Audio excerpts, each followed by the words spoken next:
Innal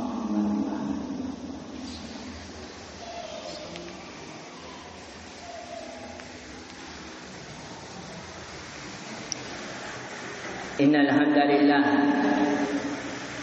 nahmaduhu wa nasta'inuhu wa nastaghfiruh wa na'udzu billahi min shururi anfusina wa min sayyiati a'malina man yahdihillahu fala mudilla lahu wa man yudlil fala hadiya lahu ashhadu an la ilaha illallah wahdahu la syarika lahu وأشهد أن محمدا عبده ورسوله وقال تعالى يا أيها الذين آمنوا اتقوا الله حق تقاته ولا تموتن إلا وأنتم مسلمون وقال تعالى يا أيها الذين آمنوا اتقوا الله وقولوا قولا سديدا يصلح لكم أعمالكم ويغفر لكم ذنوبكم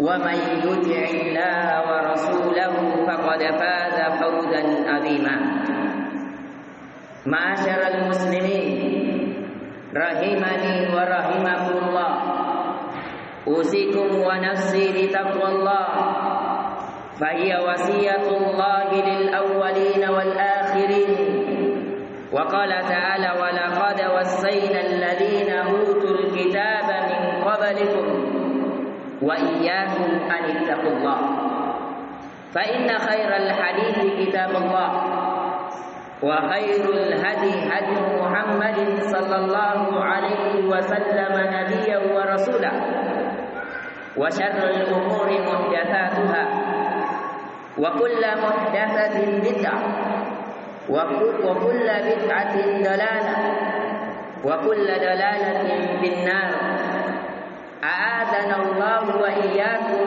من النار. Amma ba'd, di antara rahmat dan kasih sayang seorang pemilik, pencipta, penguasa bumi ini kepada seorang hamba.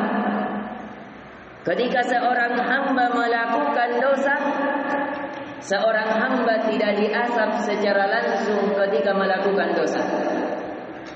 Berapa banyak dosa yang dilakukan oleh mata kita, tapi ketika kita melakukan dosa, Allah tidak menjadikan kita buta. Berapa banyak telinga kita melakukan dosa dan kemaksiatan kepada Allah, tapi ketika kita melakukan dosa, Allah tidak menjadikan kita tuli. Dan berapa banyak dosa yang dilontarkan oleh lisan kita, akan tetapi Allah tidak menjadikan ketika kita berdosa secara langsung kita menjadi bisu. Dan berapa banyak langkah genggaman tangan bedikan hati yang kita langkahkan kepada kemaksiatan kepada Allah, kepada kemurkaan kepada Allah, padahal Allah Maha Mampu. Ketika kita melakukan maksiat kepadanya, kita dihukum, kita dicabut nikmatnya. Akan tetapi di antara rahmat, kasih sayang, pangkamasaya, batur ya Allah Subhanahu wa taala, Allah memberikan kepada kita kesempatan. Allah memberikan kepada kita waktu luang. Allah memberikan kepada kita untuk kita berpikir, untuk bisa kembali sebagaimana yang kata Nabi sallallahu alaihi wasallam dari Abi Musa. An-Nabi sallallahu alaihi wasallam, innallaha azza wa jalla yabsutu yadahu bil-laili liyatuba musii'un nahar.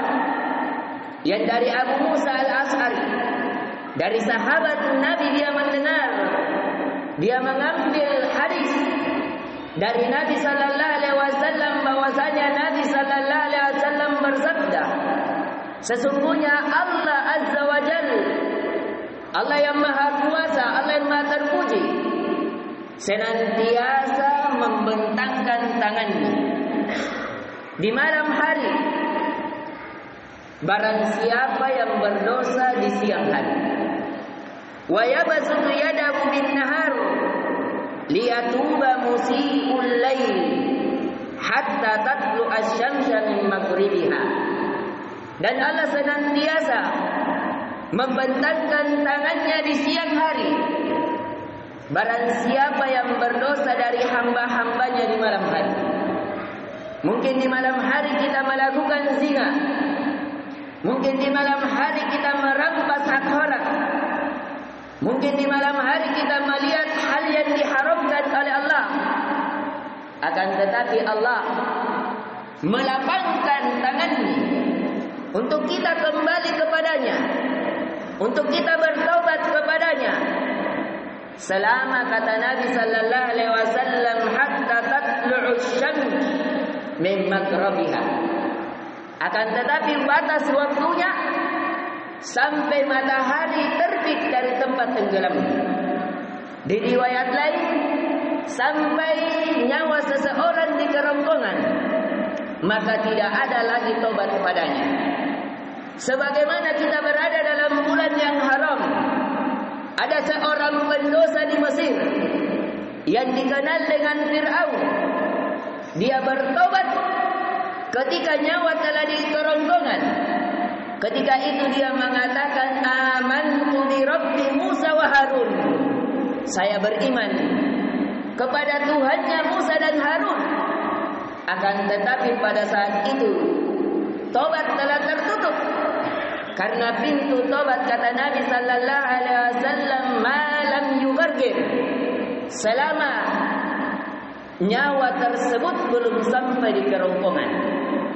Ketika nyawa telah sampai di kerongkongan atau matahari terbit dari tempat tenggelamnya yaitu di barat, maka pintu tobat ditutup. Maka ya ma'asyiral muslimin rahimani wa rahimakumullah, siapakah di antara kita yang tidak memiliki dosa? Siapakah di antara kita yang melakukan kebaikan-kebaikan semata? Tidak ada. Tidak ada orang-orang yang tidak melakukan dosa kecuali para nabi dan para rasul. Maka mari kita kembali kepada Allah. Ketika kita berdosa di siang hari, Allah senantiasa membuka pintu tobatnya di malam hari. Dan ketika kita berdosa di malam hari, Allah senantiasa membuka pintu tobatnya di siang hari. Maka di manakah kita? Apakah kita kembali kepada Allah atau tidak? Ataukah kita termasuk orang-orang yang keras sebagaimana kerasnya Fir'aun? Fir'aun laknatullah alaih telah memiliki banyak pelajaran. Dia telah dikirimkan nabi, bahkan bukan hanya satu nabi, dua nabi yang bersaudara, yaitu Nabi Musa dan Harun. Bahkan nabi itu besar di rumahnya, dibesarkan dengan hartanya, dinasihati setiap hari di dalam rumahnya.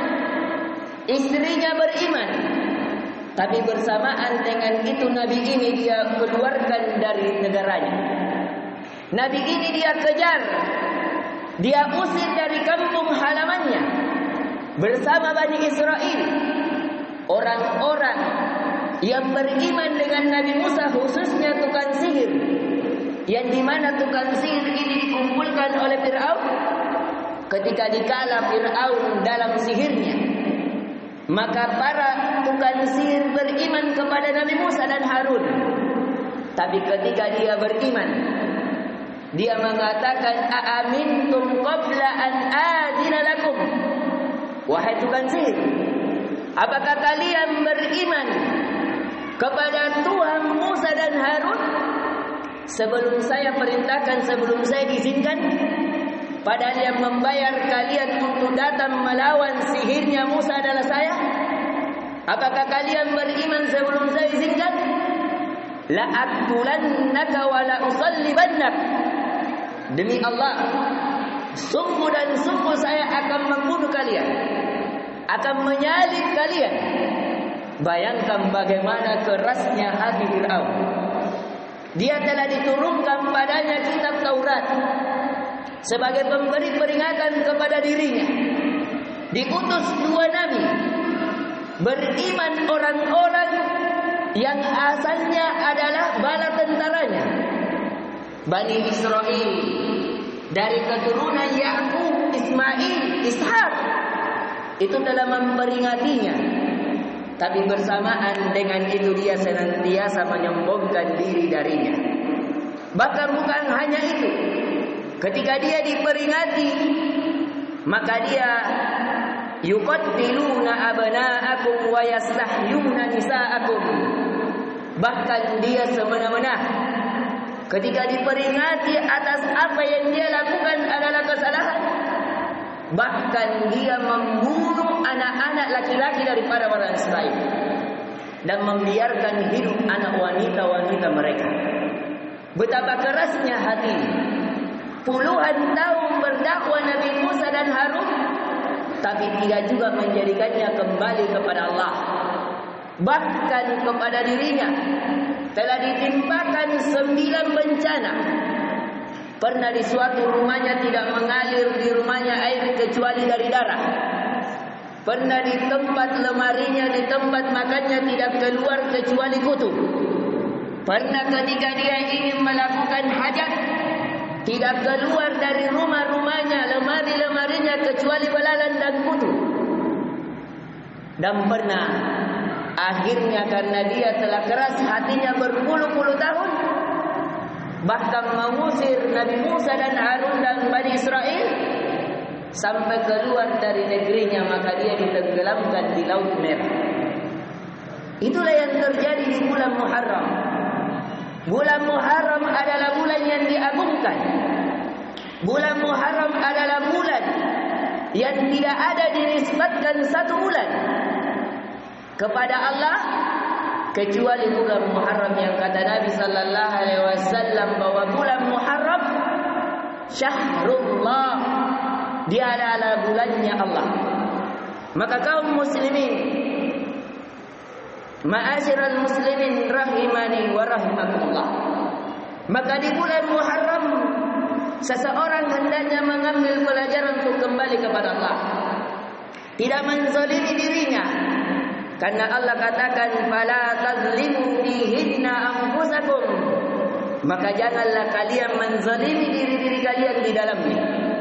Di dalam 4 bulan yang haram, di antaranya adalah bulan Muharram. Barakallahu li wa lakum fil Qur'anil azim wa nafa'ni wa iyyakum bima fihi minal ayati wa dzikril hakim. أقول قولي هذا وأستغفر الله العظيم لي ولكم ولسائر المسلمين من كل ذنب فاستغفروه إنه هو الغفور الرحيم.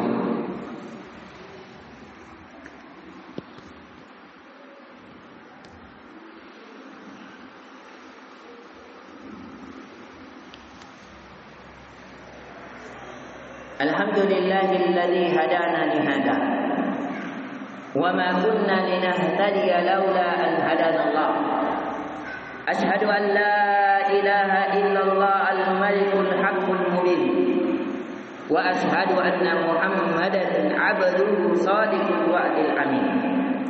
اللهم صل على محمد وعلى آله وصحبه ومن تبعهم إلى يوم الدين. أما بعد فأوصيني وإياكم بتقوى الله حق تقاته la'allakum turhamun.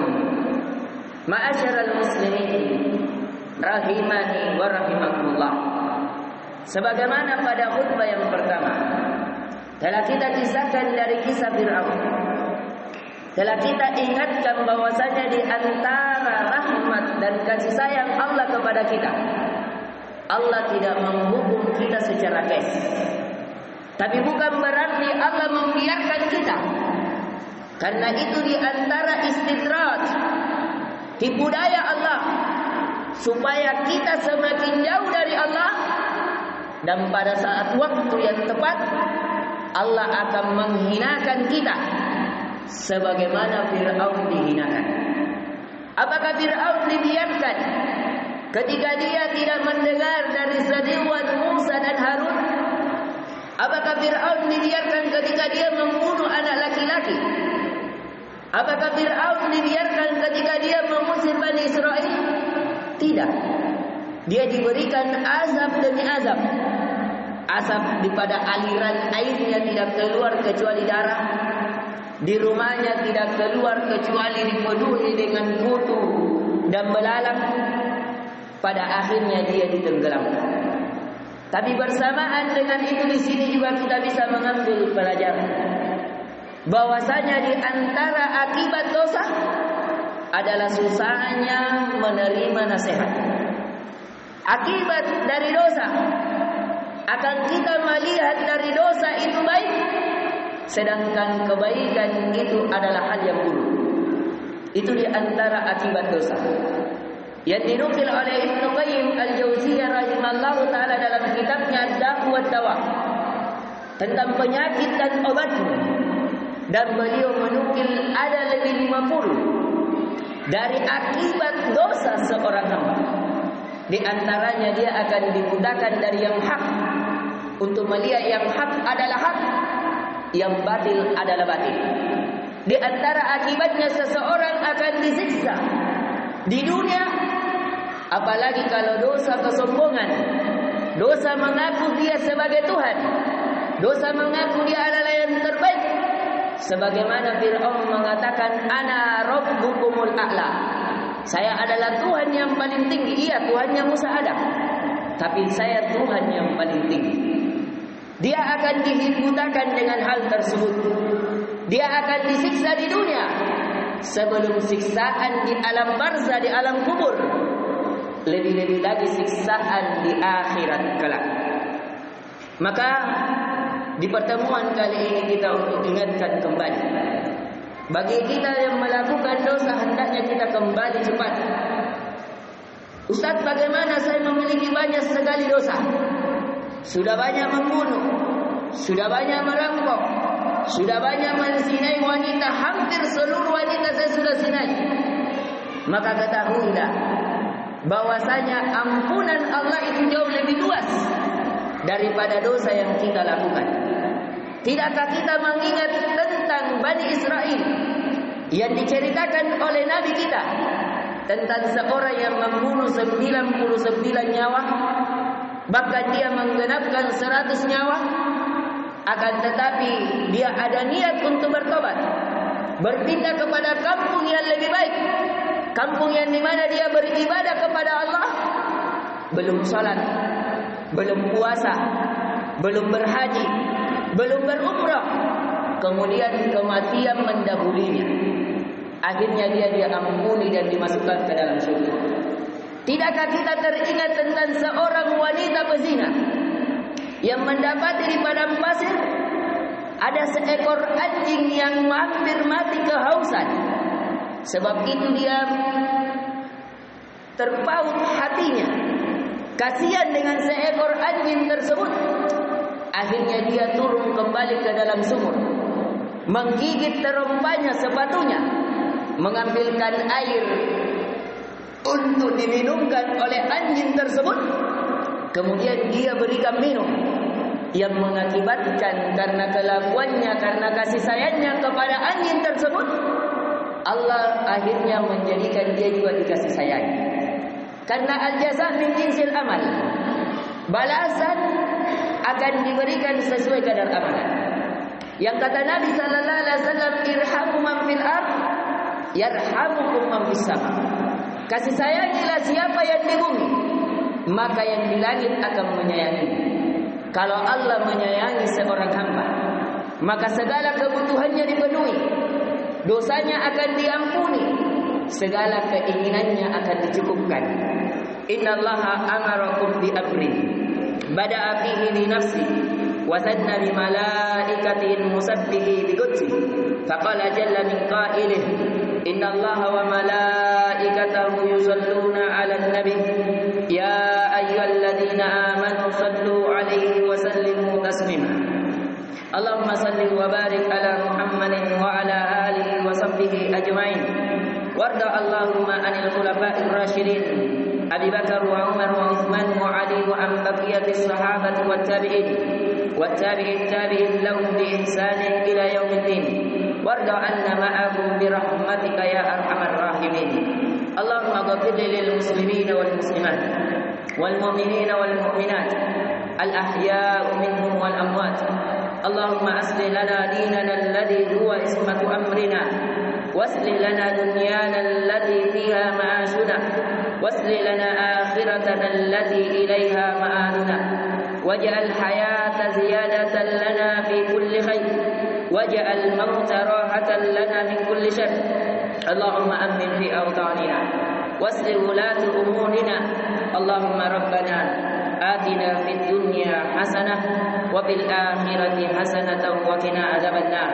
عباد الله، إن الله يأمر بالعدل والإحسان وإيتاء ذي القربى وينهى عن الفحشاء والمنكر والبغي يعظكم لعلكم تذكرون. فاذكروا الله العظيم الجليل يذكركم واشكروه على نعمه يزدكم ولذكر الله أكبر والله يعلم ما تصنعون.